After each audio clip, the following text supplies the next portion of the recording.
Welcome to Insights in Sound, where we talk to the people behind the scenes, behind the technology, and behind the music. People you may not know, but you should.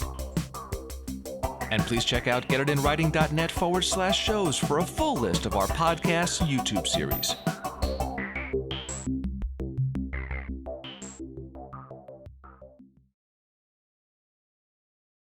My guest is Vance Powell. He is an award-winning engineer. For some weird reason, but yeah. Yeah, you know, they give those things out like popcorn sometimes. You know? They've definitely done that to me. I think I've got a lot of them just because they didn't, like, they're like, yeah, well, it's... Yeah, give it to the guy with the cool beard. Yeah, give it to that whatever. guy. Yeah. Yeah, I don't know about that, but, I mean, there's a couple that I feel like were warranted, but... Well, let's start out with a little bit of your background, because I think that's clearly a lot of what makes you who you are. What I found interesting is that you have really kind of straddled live and studio worlds most of your career. Well, yeah. I mean, there's a lot of my backstory online. You can look it up. But I'm from a small town in Missouri. I'm from Joplin, Missouri, and I went to school, went to high school there, and while I was in high school, this is an interesting thing. My grandparents were real influential because, it was back in an age where you grew up around your grandparents, Of course. My grandfather that I'm named after, my grandfather Vance, he was an engineer. And when I mean engineer, he was an engineer. He built not like bridges and stuff? No. He was an engineer. He ran engines. Large steam engines, gas engines, diesel engines, all that. Huh. And he was a chief engineer at the Thunderbird Hotel in the 40s and 50s in Vegas, 40s, 50s, and 60s. Wow. So he was kind of that guy. He worked in the mines. Joplin is a mining town. He was a miner since the time he was 9 years old. So fearless. And his father was a miner and blah, blah, blah. My other grandfather, Ray, was a brick mason who just happened to be an electronics genius. And he was he made trains, model trains, and he invented all kinds of cool stuff. And at one point he got into building alarm systems, and the FBI came and, investigated him. It's kind of an interesting story. I love it. So I sort of had those two backgrounds. So I worked on cars when I was a kid with my grandfather Vance and my cars, and then I fooled around with electronics. So when I got into high school, there was an electronics class. There was a tech path you could take. And so I did 3 hours a day of high school and basically kind of got a 2-year electronics, education, a good education for 3 hours a day for 2 years. So the tweaky thing came naturally to Kind of you. came natural. And then right at the end of that was kind of the beginning of the personal computer boom. And so I got into computer programming in college. I went to college. I just went for a year because I ended up taking 3 computer language classes, 3 different languages a semester. Oh, so you dove in hardcore. I dove in hardcore. And right about that time, my brother got married because got his girlfriend pregnant, and his best friend suddenly didn't have a best friend, and so we started hanging out. And his best friend played guitar, and he started fooling around with his band. I was a guy who had a cool stereo. I had a cool stereo in my bedroom, and so I started turning the little knobs for their rehearsals. They would literally play in a garage. It was funny. They'd play in a garage, and they'd open the garage door, and people would come out, and they'd bring a cooler, and they would sit on the driveway and watch the band play. Hey. It was pretty great. First gig, right? Literally, yeah, it was my first gig. Had a 4-channel Spectra mixer, a little 50-watt mixer about this big. Spectra with some St. Louis music, cheap shit. Mm-hmm. And then we got no,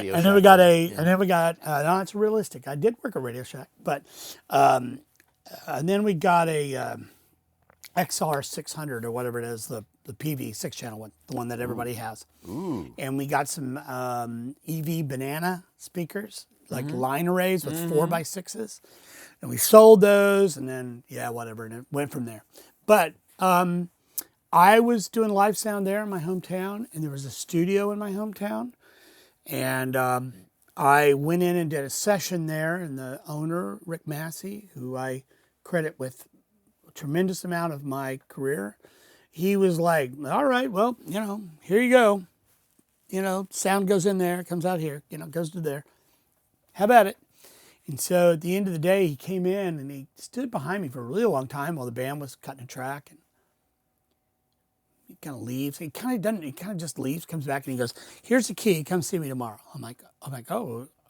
He's like, "I know where you live. I know your family. I mean, it's a small town." Right, of course. And it was a cool studio. Had a Allen and Heath Syncon B desk. Ooh, wow. 40-channel desk inline. 24 bus. That's big stuff for those days. Yeah, it was a nice little studio. It had a pair of Otari MX70 16 tracks. Wow. That goes back. BTX Shadow synchronizer. Had a big rack of DBX compressors. That was all we had. And a Clark Technic DN780 reverb, like that one right over there that I still use to this day. That was our only reverb. Well, that in the bathroom. Yeah, no, the bathroom wasn't really even a very good reverb at the time. It just didn't have a lot. It was really small. Didn't have a lot going on. But and then all it only had one main room and the booth was all carpeted. And when I got there, all the drums had the bottom heads taken off. They were Evans heads, and they had maxi pads on them, stuck to them. So it was like boop, boop, boop, Thud, thud, thud. It was just thud, thud, thud. I was like, come on, get that off. So I did this session, and he came in and he was like, "You're our new engineer. Wow. You're better than us." I go, "I have no idea what I'm doing." He goes, "That's okay, I'll teach you." And That's the so best way to learn, he kind of he said, "You got free reign, come in when you want." So I would come in and sit and read the manual, and I'd put the tape up and I'd mess around. And I was still doing live sound gigs, and I was traveling with the band at that point. The band broke up, and he was like, "Do you want a gig?" And I'm like, "Well, doing what?" He goes, "Well, he had a low voltage electronics, like alarms and phones and stuff." Mm-hmm. I was like, "Sure." So I did that for a while, crawled around the ceilings and. Oh, so the studio was his side gig? Side gig. Yeah. Interesting. Okay. Yeah, it was in the same building. But and I worked for him until about 1990. In Christmas of '89, I got laid off. And it's funny because me getting laid off is the best thing that ever happened to me. Typically and, is. I say this a lot of times. Getting fired is like really some of the best. Reed motivation. Shippen, my good friend Reed, has a great saying: "Is if you're not getting fired often, you're not trying hard enough." So like that. if you're playing it safe. Yep. It's not really always a good thing in this business. But that being said, Rick went deer hunting one winter and ended up missing some gigs from some school jobs that we made. Basically, he made his money in the fall, in the winter, and so they had to lay me off. They laid me off, and so I started doing a lot more live sound. And I went up to Springfield, Missouri, and I met who would become one of my mentors, Lou Whitney. I went to his studio, and I took a gig at a club there that was owned by a cocaine dealer, which was awesome. And I worked there for about 11 months, and I couldn't take that anymore. And Lou had asked me to come out on the road and mix his band, so I went to work for him, and I went to work at his studio. And it's a long story, but basically I ended up here in Nashville working for Tammy Wynette, and then I left her, and I went to work for Martina McBride, who, of course, her husband is John McBride. Mm-hmm. About a year into that, a little while into that, Martina was pregnant with her second child with Emma. And I went on the road with Jars of Clay. I did that for 4 years. The fourth year I was in that, they asked me to make a Christmas record. And that Christmas record took 11 months. It was the most of the year of 2001. Well, some time for the next Christmas. Yeah, exactly. And we put this record out, and that was my first Grammy winner. It was The 11th Hour. It was called The 11th Hour. And then John was starting to build Blackbird, and he just said, "Hey," because I went back on the road. I was working for Clare Brothers. I went back on the road with Jars, and he was like, "I need you here," So I went to work at Blackbird and worked there for 8.5 years. And then through that went on and ended up doing the Rockin' Tours and won the Best Engine Album Grammy, and you did with a bunch Joe of stuff with Ciccarelli. Jack White. Yeah, and then I went on and did about 8 years worth of work with Jack White. Yeah, I worked with Jack from about 2007 to about 2015. Some of his best work. Yeah, Very thanks. definitely. I appreciate that. And, Thanks. yeah. I mean, I think the White Stripes stuff is really, and that first Raconteurs record is great. That's the one I didn't do. The second one I love. It's fantastic. And then I actually great, mixed the third one, but the first two Dead Weather records are two that I was real involved in, and obviously Blunderbuss. And then I did about half of Lazaretto, the second record, the second solo record. All right, so let's back up a little bit. I got a couple questions here.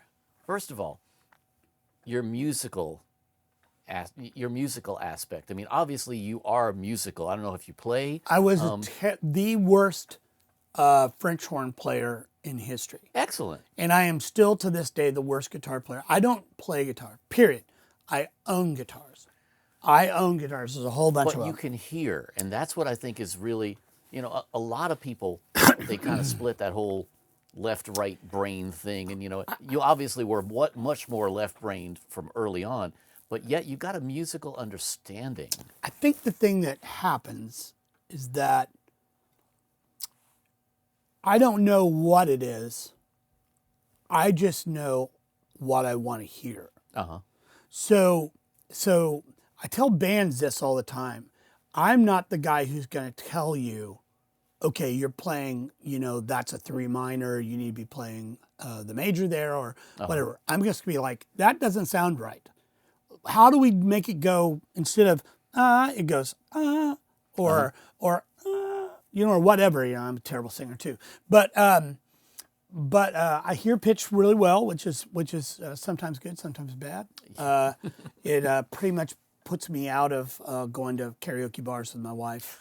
She loves karaoke, and I just sort of like, it can be tortuous, yeah. It's just yeah. Now the good thing about it in Nashville is that in Nashville you actually have a lot of singers doing karaoke, but yes, it's still hard for me. I still struggle with it, but I sort of hear things the way I want to hear them. I have found that can either be really great for me if people want things to sound different or not normal or, whatever. I think that's really good. If people don't want that and they want very normal sounds, like very generic or whatever, then I'm really not your guy. There's a lot of people who are much more well-versed in recording things really, really well than me. Well, I would differ with you there, but I think more to the point, what I think is important about it is what you realized early on, obviously, was the need for a vocabulary. I mean, you don't have to be able to say, you need a flatted third there, as much as you need to be able to say, okay, this doesn't sound right. How can we move it? How can we move it to where it does? What chord? I'll always be like, what chord is that? What chord? What other chord can you play? Mm-hmm. Yeah. I have one of those little wheels. I have a little wheel that I can go, okay. Relative minor. And all that. But to be honest with you, in the moment, especially I have been blessed by being able to record some of the greatest guitar players on the planet. Jack White, Buddy Guy, Trey Anastasio, my friend C6 Steve, who I just love, Daniel Donato now, a bunch of amazing guitar players. Chris Stapleton. Let's just go there. Chris Stapleton. Yeah. Say no more. Uh-huh. Yeah. I think that, obviously now with Chris, I'm not producing his record, but I'm recording it. We can have a conversation about the tone that's very sort of non-technical, and I mean, I think the thing with a lot of people is, guitar players, to me, guitars are the easiest thing in the world to record. Electric guitar is the easiest instrument in the world to record. Or the most difficult. I've never found it difficult. I've never, ever, ever, ever found it ever difficult. It is the most multicolored instrument to record, and I think that's, I would disagree. I would say piano. Well, okay, yeah, it's a toss-up. Yeah. Piano is hard.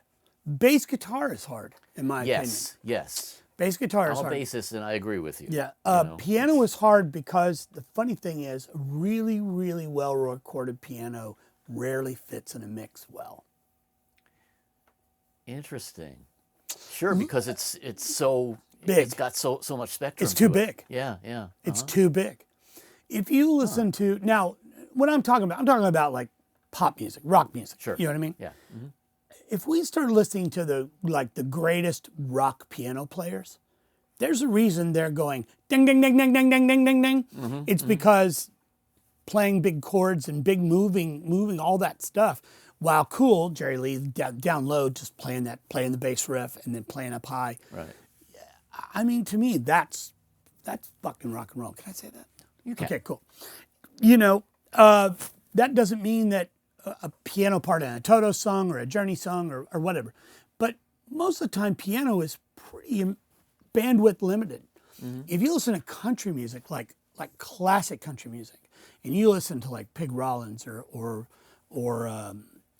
Floyd Kramer, those guys played in the middle, and they didn't play huge chords. They weren't playing all that. Point. It wasn't until later and you know, some of that a little bit, you know, like Millsap, Kentucky Rain, these big chords.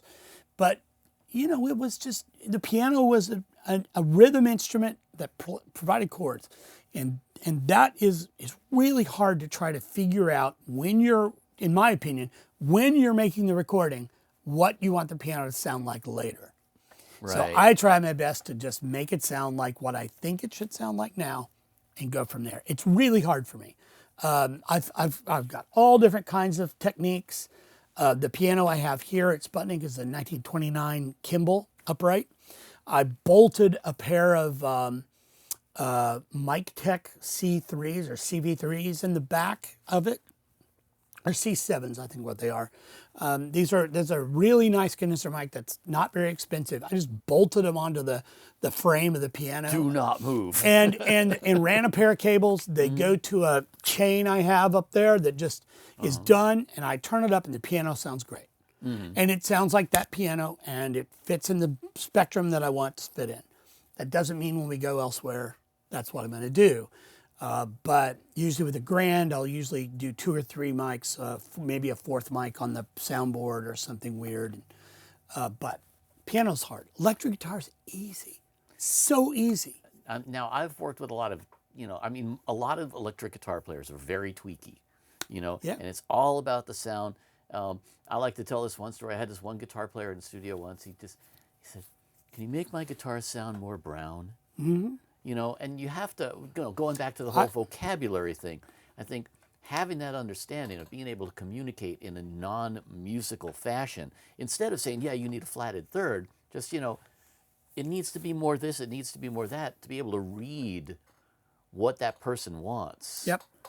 I toured with Nancy Griffith for about 6 months. And this is terrible, I forget her name, but Nancy had an acoustic guitar player, and she was really tweaky.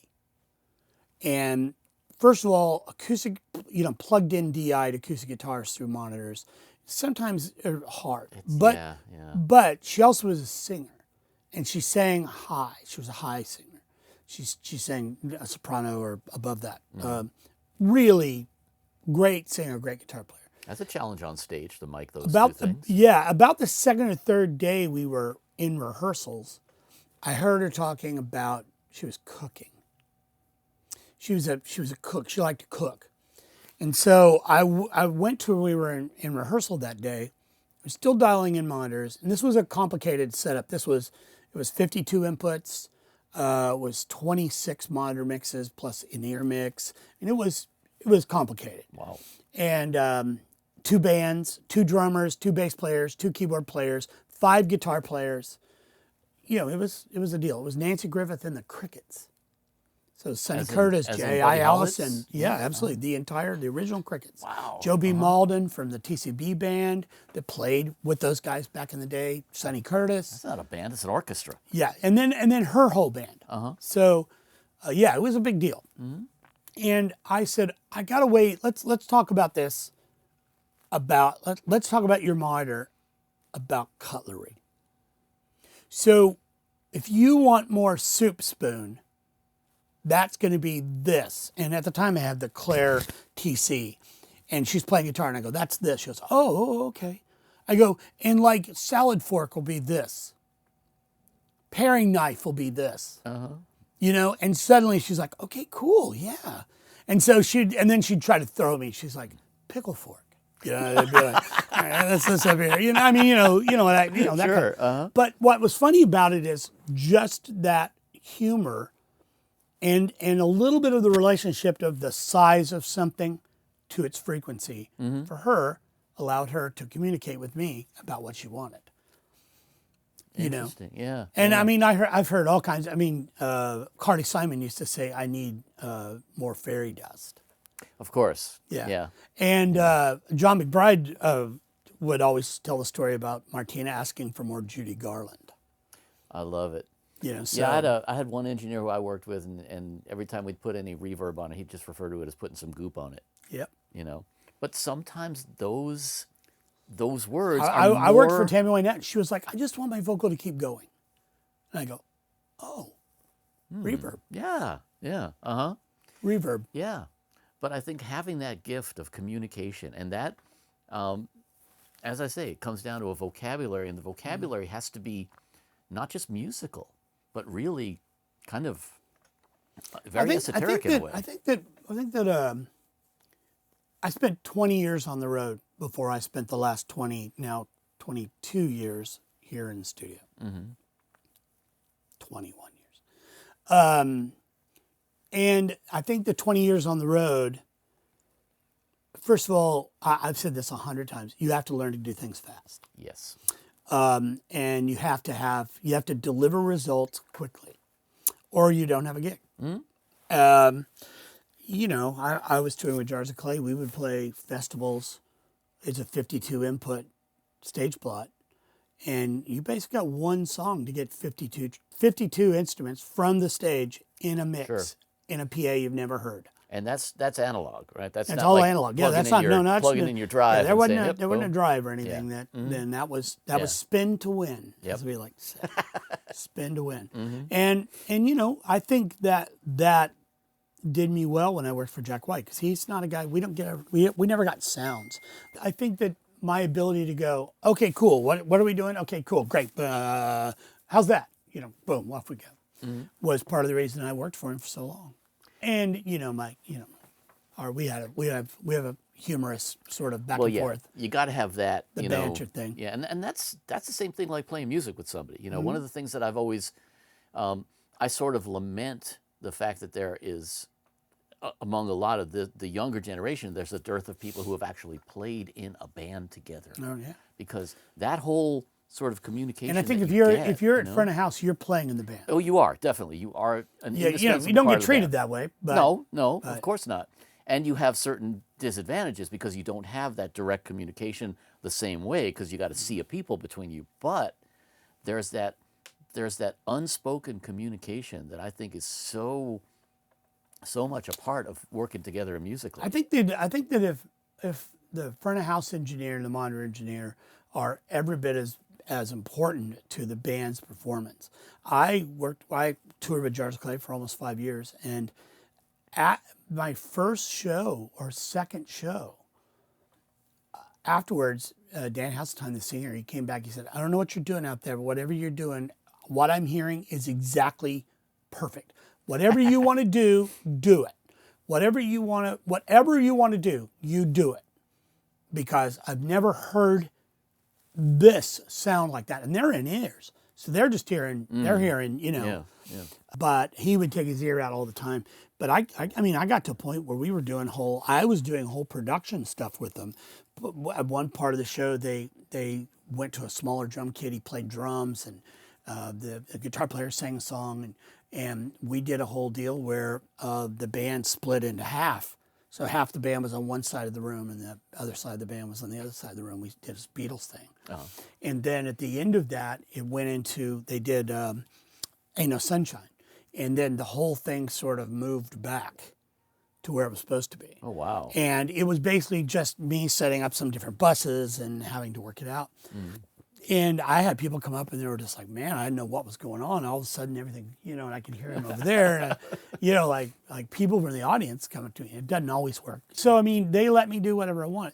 Part of that is complete trust. Of course. That's the same trust they have on stage with the other members of the band. Absolutely. So look, I'm not advocating for anything other than a really great front of house guy is every bit as important as a great guitar player. Well, and how it's delivered I'll include to monitors in that too, obviously. Oh, well, actually, yeah. But seriously, what I think is really kind of cool is because you did so much live, you not only learned a lot about having to get it right the first time, but you also learn a lot about interpersonal communication, both verbal and nonverbal. Because obviously, you got to be a good hang, or you're going to be gone by the second gig. That's actually the one thing. It's funny. I do a lot of mentoring for Blackbird. Blackbird kids come over because, of course, obviously, right down the block. Yeah, and Mark Rubel, I just love him. Yeah.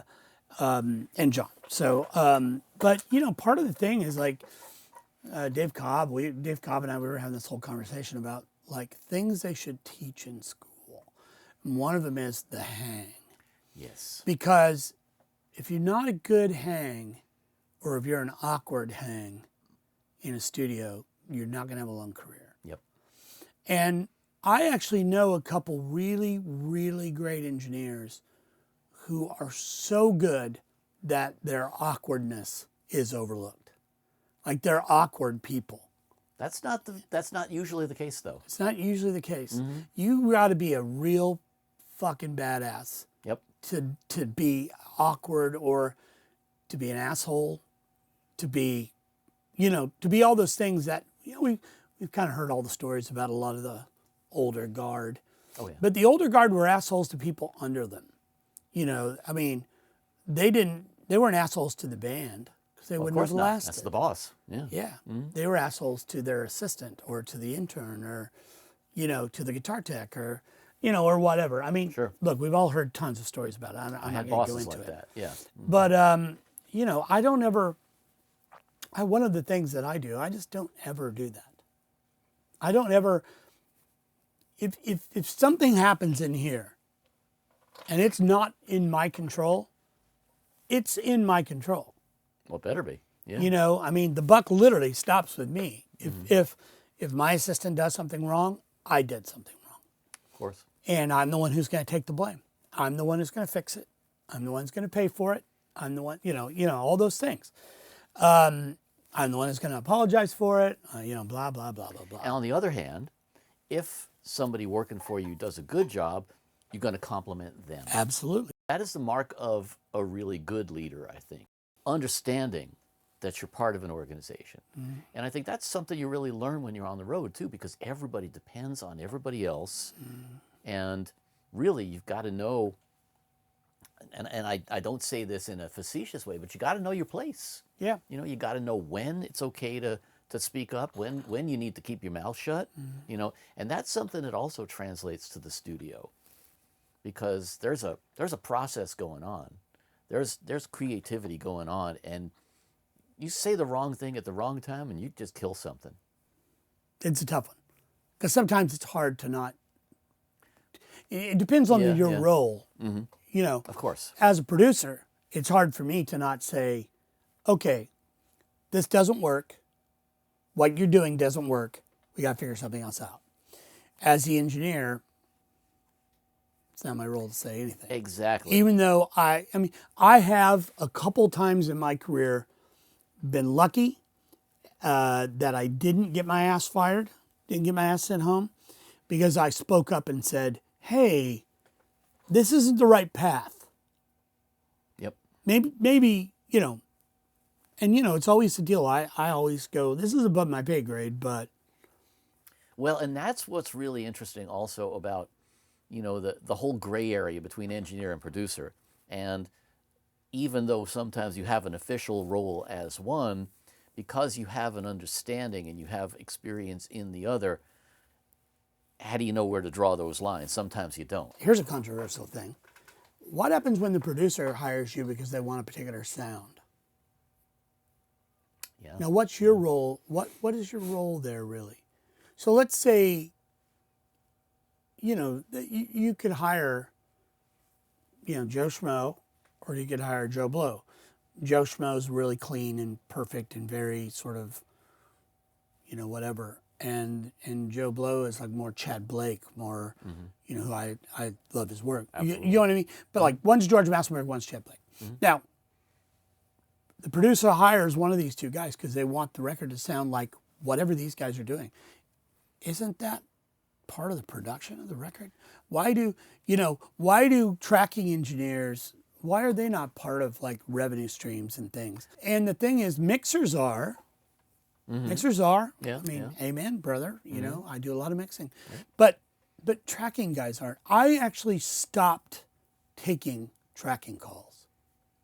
Because of that? Because of it. Because I was getting hired to track a record because they loved the way that the Dead Weather record sounded, or they loved this or that. But yet they were going to mix it themselves, or they were going to hire somebody else to mix it, or whatever. There are records that I would have loved to have done. Sure. That I passed on. But going back to that whole engineer-producer kind of role, you've got guys like a Chad Blake, or even more so like a Mutt Lange or somebody who really it's their record. Jeff Lynne's another one. That trademark. There's a heavy fingerprint on there. And then there's other guys like a Steve Lillywhite, for example, or like a lot of the stuff you do. Well, see, I think Lillywhite does have pretty thick. He's got a good thumbprint. But there's tons. I mean, Lanois, huge thumbprint. Lanois, Chad Blake. Yeah. Chad Blake is an engineer working with Mitchell Froom. Huge. Very those big. two together. Yeah. I mean, I still think that Latin Playboys record is probably the coolest record I've ever heard. Yeah. And that Suzanne Vega record? Yeah, Kiko. Yeah. I mean, that, oh my gosh. Yeah. Yeah. Los Lobos. But like all of Lanois records get that thing. The thing is, all those records sound like him. That's what I'm saying. And then you got guys like, who was I talking to recently? Matt Wallace. And Matt said, his philosophy is do no harm. Basically, as light a fingerprint as you can. And I think that's another, that's a talent too. What do you do there? You know what? That is a great talent, given the right act. Yes. That is a great talent. I find myself fully in the middle of both sides of that argument. I think that, let me just say that one more time. I feel like that my role is to make sure that the record sounds like something people want to buy, even if it has my thumbprint in the corner of it. It's like an apple pie with somebody's thumb stuck through the crust. People go, that pie looks good. Somebody put their finger in it, but that I'm going to eat that pie anyway. You know what I mean? Because sometimes we can't get our fingers out of it. I mean, we just can't. Well, and a lot of that depends on the artist. It does. And the circumstances. I mean, there's some artists who are it's so fully formed in here before they even set foot in the studio. Yep. Best thing you can do is just hit record and sit back. Right. Well, and that's a little bit how Chris Stapleton is. I can see that. The Stapleton gig for me, my job there is to make sure that we can record unimpeded. And what I mean is, when they're ready to record, I am so hands off at that point. I try my best to get every sound that you hear on the record before they hit a note. Now that doesn't mean they don't hit a note. That just means that, we get drum sounds. But once Chris sits down and starts to play and sing, I don't want to touch anything because that's just not how they work. They work. They go in, they work on the song, they go through, they work, they get it, and then they get it. They get in the zone. And that's the record. Often it's live vocal, on the floor, live guitar while he's playing, everything else live. And then if they put overdubs on it later, they may put steel, they may put piano or whatever. Basically, if I start soloing tracks, you're going to hear the vocal in the acoustic guitar. In Dave Cobb's acoustic guitar, you'll hear the vocal. You'll hear his guitar in the vocal. You'll hear a little bit of the bass. The drums are in a booth, but sometimes we open the door, so sometimes the drums are in the room. That's just how it is. And the thing is Kind that of like a band. it's exactly like a band. So in that, my thumbprint goes, my whatever sonic thumbprint it is, goes on before they even hit a note. Hit it before they downbeat, anything. In some, it takes time. I went up and did a record with Phish, who I love. Those guys are super great guys. They don't really land musically in my sort of atmosphere in a way. Like I just, not like, whatever. And yet it works. But yet it works, working and with it them works. works, It yeah. works because my goal with them is record the band as accurately as I could. So that means my fingerprints really light way over on the edge of the record. Now here's the interesting part. Fan-wise, a lot of their fans love that record because it sounds just like them. And records that they had done before had sounded like produced Too slick. or whatever, just different. Yeah. Didn't sound like the band because people were trying to make a rock record with them or whatever. You don't do that. You make a Phish record. And when they play this song for 24 minutes, okay, I've got to get it down to 7. So guess what I get to do? I get to sit here and count bars and figure out wacky time signatures and things that, are outside my scope of influence. And I just start cutting things and going, does that work musically? Does that work? Does that work? I think that works. Okay, cool. Or whatever, and try to make the best performances without putting my big, fat, stupid thumbprint on it. And then put it out and see what happens. People love that record. The fans love that record, which is called Sigma Oasis. They love it. Is it, I don't know. I don't want to. What I'm getting at. It's just a different deal when I'm doing a band like I'm doing this record with this kid Dana Donato. He's amazing right now. I've got my finger in it pretty deep, sonically. My finger's in it pretty deep, from drum sounds to all that. Have I ever? This is a good question. I'm asking myself now. Have I ever felt like I missed the boat? Like I missed the target? That's one of the things I was going to ask you, yes. Yes. Now, here's the deal. I'm one of the guys, few people probably, maybe not, that most of the time I mix everything I record. Okay. It never really, nothing of what I do really ever goes out to a mixer. Are you mixing while you're tracking? Always. Okay. Yeah. Yeah, I'm a fader at 0 Yeah. guy. Yeah. Okay. Old school, tape sort of concepts. Sure. And I commit. I commit. But that being said, I have missed the boat. And there have been a couple records I've done in the last 5 years that I really, really, really wish I should have just hired somebody else to mix it. And the reason is because I was so inside it. As I would say, my head was so far up my ass, I couldn't really see the end of it. I just second-guessed myself into a hole. Well, and what's interesting about that is that that's theoretically the role of the producer is It to be is. the person who's not. And that I was the deep in. producer. Uh-huh. But the So you problem allowed yourself was, to get too far well, in. because I'm the mixer. I'm the engineer. I'm the mixer Yeah. and the producer. Yeah. The producer should have fired the mixer. Or brought in a different engineer. Yeah. Yeah. Which is exactly. even harder Well, it is, and especially because I do so much to tape, so to speak, tape. Tape. Well, and yeah, of course. But that's interesting too, because there are some producers. A dear friend of mine, Michael Beinhorn, is a wonderful producer. Yeah, of and course. Michael is very, very adept technically. And yet he has said to me, I keep myself out of that process. I want to have an engineer. And I totally understand that, because then you get to be in that right brain place, and you don't have to think about a lot of that stuff that will, by its very nature, the engineering aspect of it, bring you deeper into that hole. Right.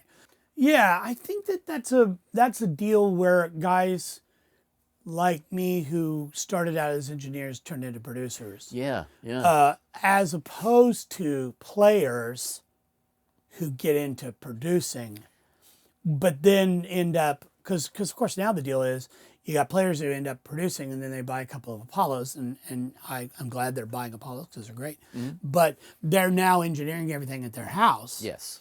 And, they're not coming to a fine, facility, like Blackbird or Sound Emporium or all these places that are built to do that, because they're losing money doing it because there's no budget. Yeah. Now, it used to be bad. I mean, look, we could go on and on about budgets and money and the studio world and how that works. But I mean, things are different. Well, things are different, and the whole creative process has changed. And it's a lot of different things. It's the fact that we consume music differently now. It's the fact that we record it differently now. You got a tape machine sitting over there. There used to be, we used to use razor blades, and there wasn't an undo. It was just, there you go. Yeah, exactly. Well, Richard Dawes said it best. There's no undo. There's only redo. There you go. Exactly. Right. Yeah. And hopefully you can redo it well, Yeah. But, same thing. I mean, I one of my first gigs was at Cherokee, and I watched D-Rob, who was one of the chief engineers there, do window edits on 2-inch tape. I've done it. And that to me, that's an art form in itself. But my point is, I made five or six records with Jack White at 7.5. Oh, I love it. Yeah, now that's a challenge. But my 2-inch point is 8-track. that by having those limitations, like you were just talking about committing, right? You don't have to commit when you're recording the Pro Tools. Well, and people don't. And that's just the problem, because then what you end up is this paralysis of analysis at the end, where you got 147 vocal tracks. I saw this. Where it really comes in bad?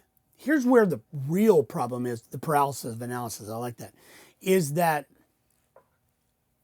I think a lot of the schools these days are teaching, okay, so we're going to put a kick drum in. Okay, so we've got a room mics, we got near room mics, we got far room mics, we got a mono room mic. Okay, cool. All those go to a track. We got a kick drum in, we got a kick drum out, we got a kick drum sub. All those go to different tracks. Snare drum top, snare drum bottom, all of them go to different tracks. Tom top, tom bottom, tom top, whatever. All different tracks.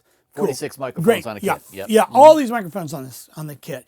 Everything to a different track. Okay, cool. Now, if the engineer knows what he's doing, puts all the faders at 0, turns all the mic pre's in, gets it all sounding like a sound, that's it.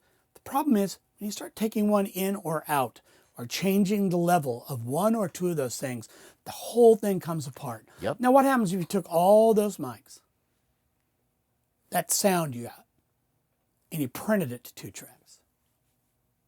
You've committed. And now those 2 tracks are your drum sound. Yep. The funny thing is that, like, even when I would have to do that at Jack White, because we'd do 8-track. So, I would have 5 or 6 drum mics to 1 track. Oh, to one track. To 1 track. All right. Not 7 stereo. Well, okay. 8-track, 2-inch 8-track. Okay. Yeah. 1 track. I mean, you got there's 7 left. Yep. Right. So you got the whole band, and I did Wanda Jackson. We have 14-piece band to 8 tracks. Nice. So guess what? The bass, the upright bass, also had tic-tac bass on it.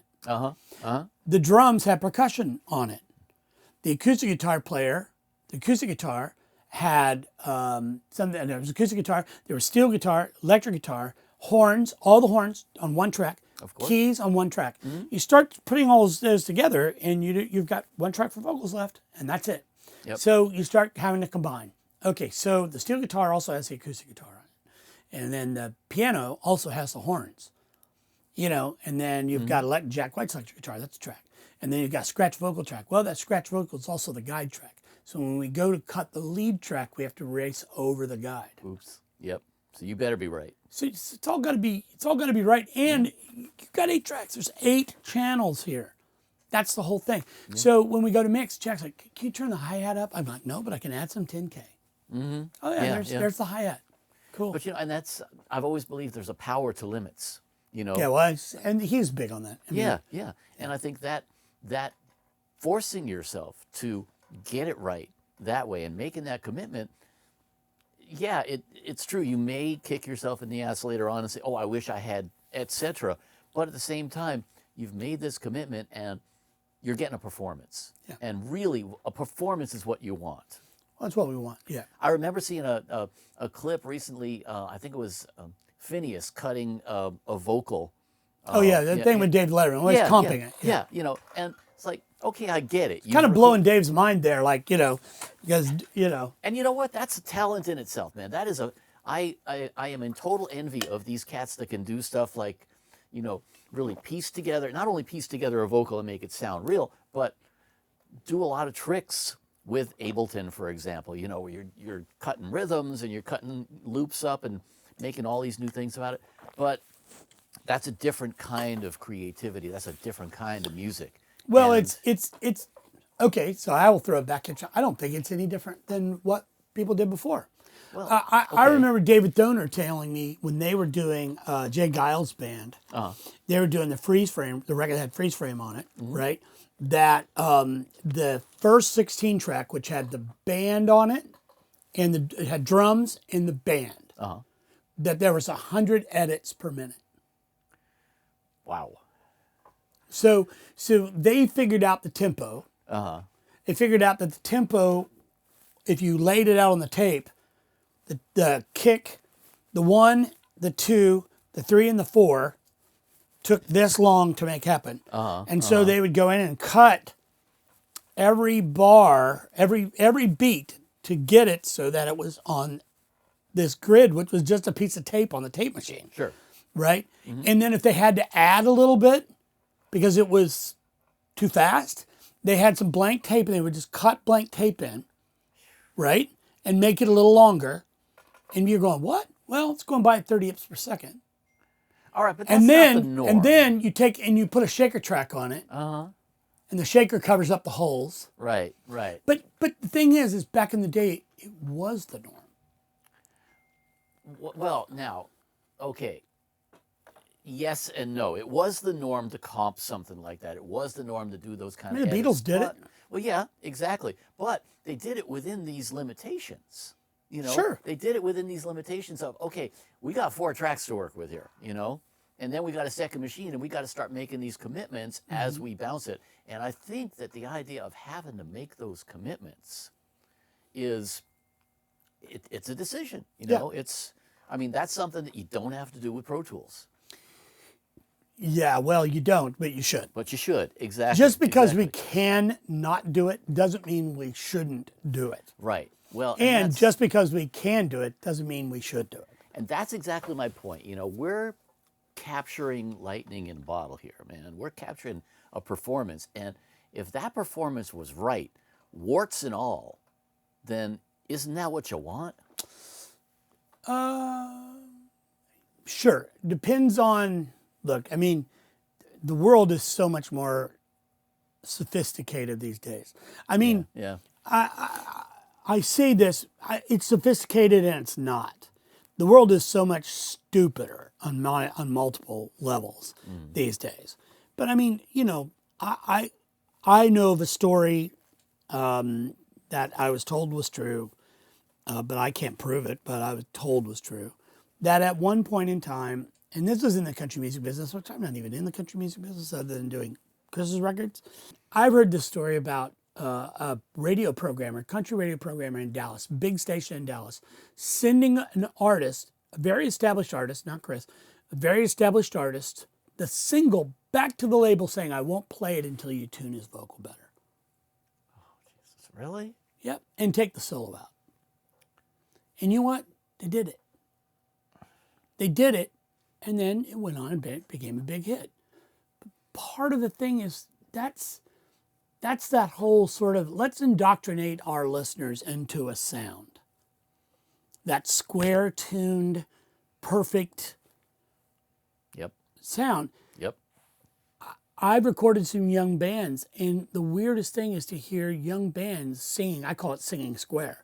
Their notes are like Yes. they've been hard tuned. Yes. Like they're auto tuned, and that's because that's what they're singing to.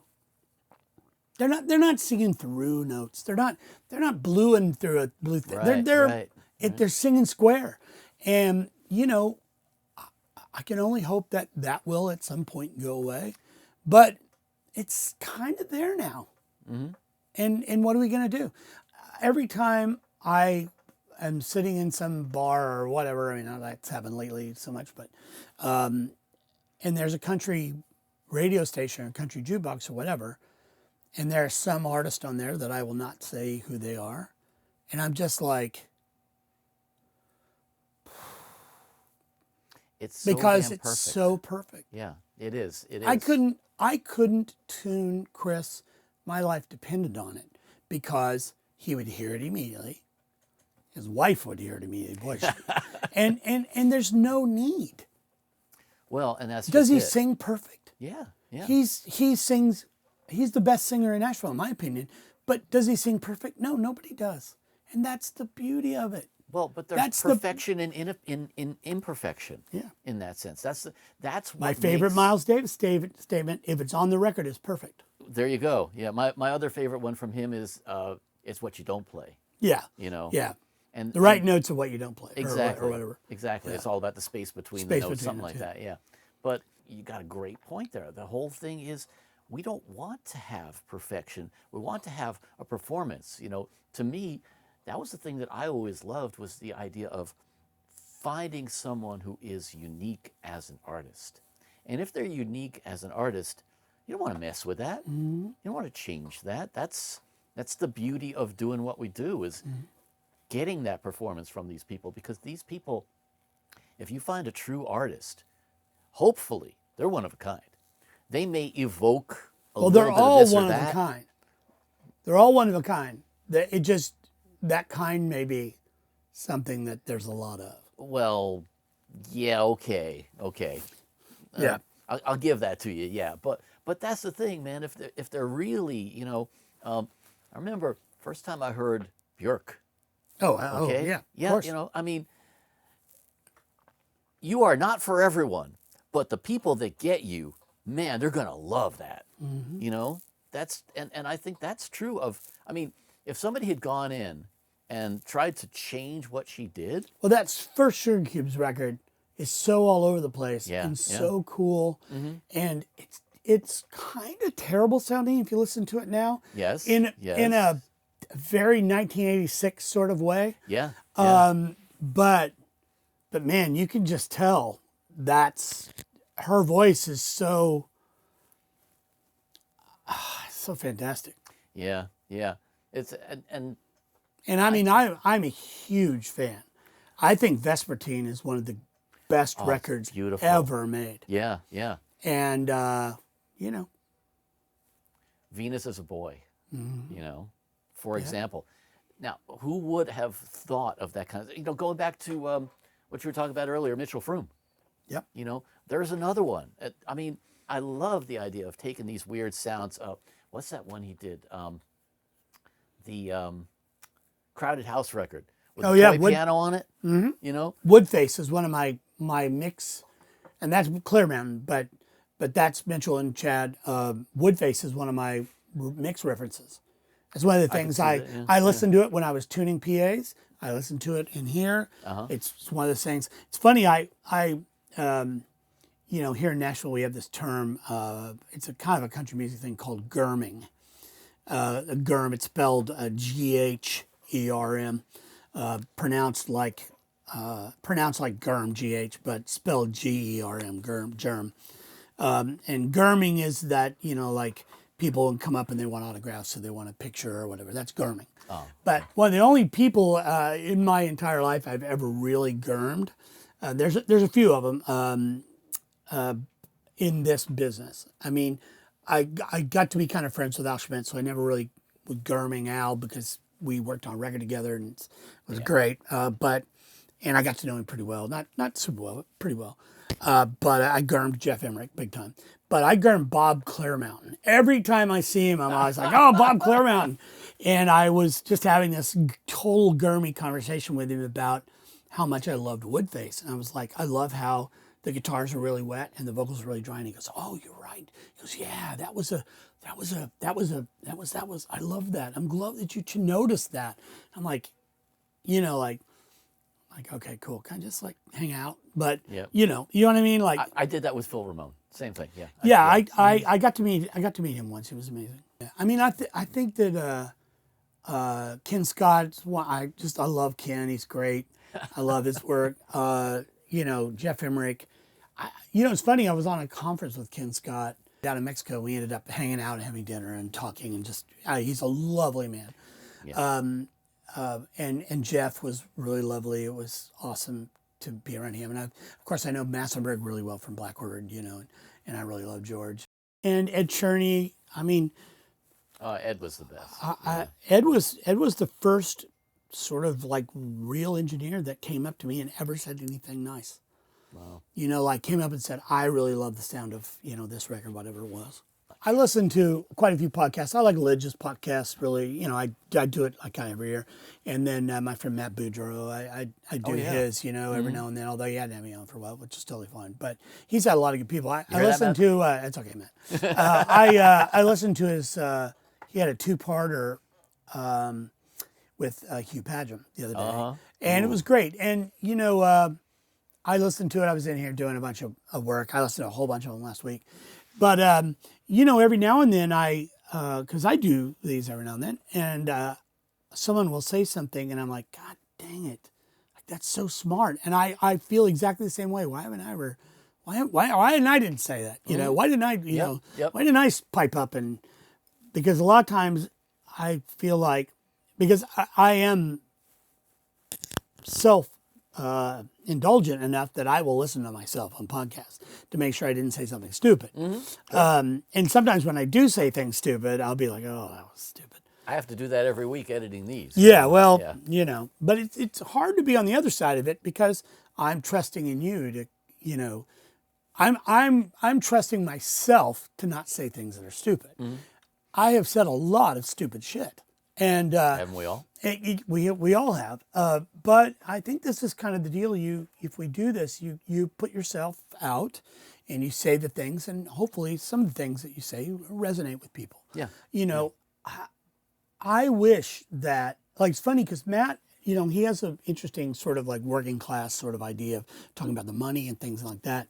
And that's sort of one of those things that we don't really talk about very much. Because it's the thing that we can't really talk about. Like, we can talk about it, but the second you do talk about it, and I mean, I'm saying like numbers, talking about numbers. Sure, yeah. Now, everybody knows what your number is. Yeah.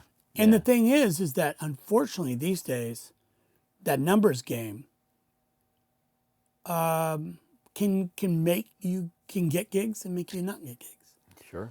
And I about 8 years ago I took a management Jeremiah Graber out at GPS in LA, and part of the reason was I got tired of talking to bands and getting worked over because I want to work with you, I want to work with this band, but they don't want to pay they don't want to pay to keep the lights on. Sure. And especially or now the label. are, it's not really the band usually; it's the label. Yeah. Labels don't. They want it as cheap as anymore. possible. They don't have budgets. Yep. And it's funny how having someone else to talk to them, they suddenly have the budget. I did a record that was Joe Trigarelli was producing it. I was mixing it. I was a band from here in town, and the A&R guy's like, "What? Who's your manager?" And I was like, "Well, I just do it myself." And he's like, "You really should get a manager." And I go, well, should I? He goes, yeah, you should, because I never hear your name in pitch meetings. He goes, I know you. I know you really well. I know your work. I know what you're doing, but your name never comes up. Nobody's pitching you. And I was like, well, I didn't really think that was the job of managers. He goes, well, it's not exactly. He goes, but best thing about a manager, you don't have to talk to me about the money. And I was like, because that's exactly who I was talking to. I was talking to the A&R guy about the budget, you know, for the record. But the challenge with that also is, as you say, when you're at that point, it's like when you want a manager, you're not yet to the point where a manager wants you. Yeah, And that's that difficult little gray area. That's a spot right yeah, here. that's exactly. The other thing that's interesting is that we as engineers and producers, engineers at this moment probably been producers, we think that getting a manager is them getting us. Yeah. But that's not the deal. We're hiring them. Exactly. They work for us. Exactly. And I think a lot of times there are managers who they're just like, well, you know, I don't want to take you on. Right. You know, you should be lucky enough to have me as your manager. Like, yeah. And the deal is like, okay, cool, great. You're not for me. Yeah. You're not the right person. You're not the right person because you're your job is I'm paying you. I love my manager. Have I ever had issues with them or whatever? Not enough that I want to get rid of them. But also the thing is our working relationship is so good that I can call them and say, hey, you know what? We need to really fix this. This is fucked. You know, or okay, I did this record 2 months ago. Why have they not paid me? What's going on? And that's usually the deal. And usually it's record labels. All right, so let's get back on track. Sorry, let's wrap let's wrap with the question that I usually throw at people is, you know, completely different world now from where you came from, completely different type of industry and everything. And since you work with a lot of young students, you have a lot of young students coming in. And young artists. Yeah, young artists too. So what would you tell 15-year-old you coming up now? Buy Apple. No, 15-year-old me, take some music theory. Really learn to play that guitar that you bought. You know, that kind of things. But as far as the business, I can't say that anything that I did didn't put me where I'm at. You know, I never had what I would say a setback that crimped my career.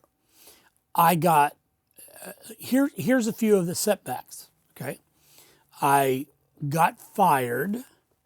I didn't get fired. I got laid off from, Rick Massey laid me off. I ended up moving to Springfield, worked with Lou Whitney for 2 years. I then went to work for Tammy Wynette because I was working in Springfield. I worked at a club. I quit the club, worked for Lou for another year and a half. So I was up there about 3.5 years. I worked in a club for a year and 2.5 years for Lou. Moved to Nashville, worked for Tammy Wynette. Quit Tammy Wynette, went to work for Martina. Got fired by Martina. Ooh. Yep. All right. And you're still friends. Okay. Oh, yeah. Well, no, it's okay. That was, she wanted me. Yeah, it's a long story. But basically it comes down to, I was hired for a gig that I wasn't qualified to do. But because John and I were so close and we had become close, I had gone to work for Georgia Clay. Then she was on maternity leave and came back. The only job that was open really was for monitors. I'm not really a monitor guy. There were much better people. She needed more than what I did, whatever. I got fired, went back to Georgia Clay. Me getting fired from Martina put me back in Georgia Clay, which then led to me recording The 11th Hour, which was a Grammy winner, which then led to me going to Blackbird, you know. Mm-hmm. I mean, it's kind of one of those things. I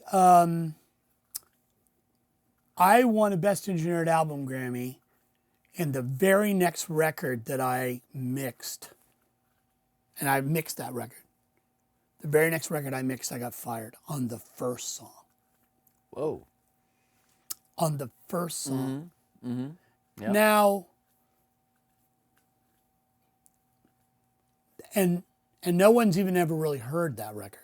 It was a label record, it was a Christian record, Christian label. and basically the producer wanted to mix the record. It was fine. The thing is I'm getting at is that I can't point to anything that I said like, oh, let me rephrase it. In my personal life, I got a lot of them. I got a million regrets. But in my professional life, I don't really have any. I don't have anything that I would say that wasn't good for me. Going to electronics class, that was good for me when it came time later to start building Blackbird and putting a studio together. I built the studio I basically put the studio together for Jars of Clay.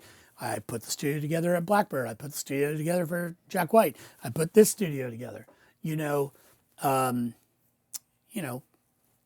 I've done that a lot.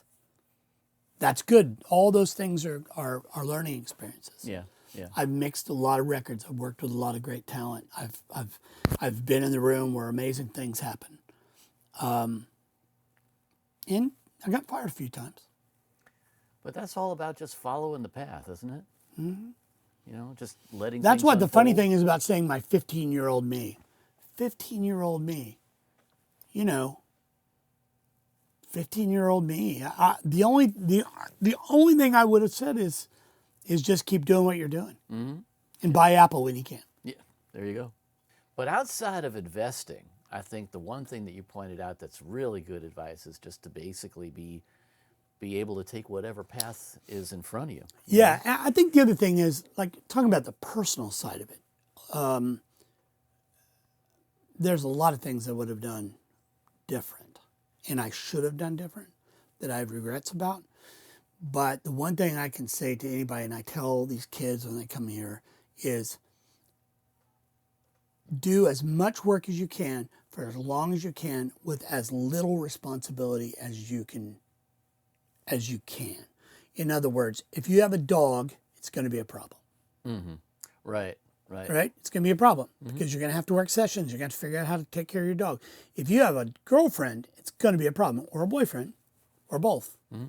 It's going to be a problem. Trust me.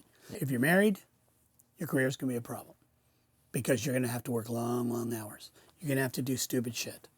And you're going to have somebody really strong and who really, really loves you and sees the same vision that you have to understand how long you have to work at it to have a future where you're not just busting your ass. But that's what 15-year-old me, I would just say, keep doing what you're doing, and don't be afraid of getting fired. Yep. Vance Powell, thank you for being my guest. Thank you, man. I appreciate it. Hopefully we got talked about some interesting things. Hey, I'm Daniel Keller. Don't forget to hit the subscribe button and join us each week for Insights in Sound.